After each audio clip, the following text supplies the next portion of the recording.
can be a very challenging time for a lot of people. Today, we're chatting with Stanford University professor, physician, best-selling author, and mindfulness expert Dr. Greg Hammer about ways that we can combat the winter blues. Hello, Dr. Hammer. Thank you so much for joining us.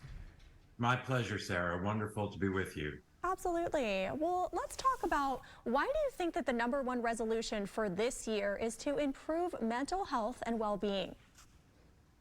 Certainly, mental health has been a very important topic for forever, actually. But I think the last several years have been perhaps the most stressful to all of us, certainly that I have seen in my lifetime, given the pandemic, global food shortage, horrible war waging, so many other factors, people losing their jobs.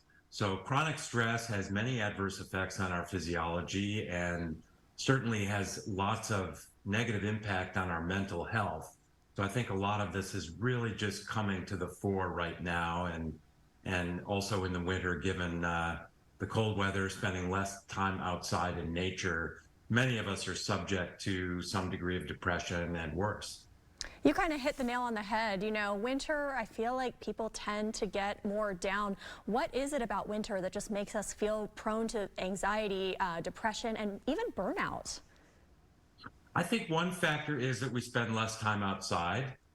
Many of us have had an amazing experience in nature, walking through a forest, feeling the softness of the pine needles at the sole of our feet, looking at the canopy of the treetops and the light filtering through. And in those moments when we're connected with nature, we are fully present. We're not worried about what happened yesterday or the list of things we have to do tomorrow. And when we're present, we're happy. And that's really one of the keys to happiness and how to improve our mental health is to practice, and you have to be intentional about it, being more present. And I think that's one of the challenges we face in the winter is less time out in nature and more confined. Our world seems to shrink, and we just naturally become more anxious. Absolutely. Well, for those struggling with anxiety, depression, and burnout during the winter, what's the first thing that you might recommend for someone to do? Well, I think, as you know, Sarah, my first book is entitled Gain Without Pain. The GAIN is an acronym for gratitude, acceptance, intention, and non-judgment. I think those are the 4 fundamentals of happiness. So we should all have a gratitude practice. I get up in the morning and open the blinds, marvel at the wonderful light, and consider that for which I'm grateful, and the same thing before bed. So gratitude is essential. Learning to accept things we don't necessarily like, that we cannot change.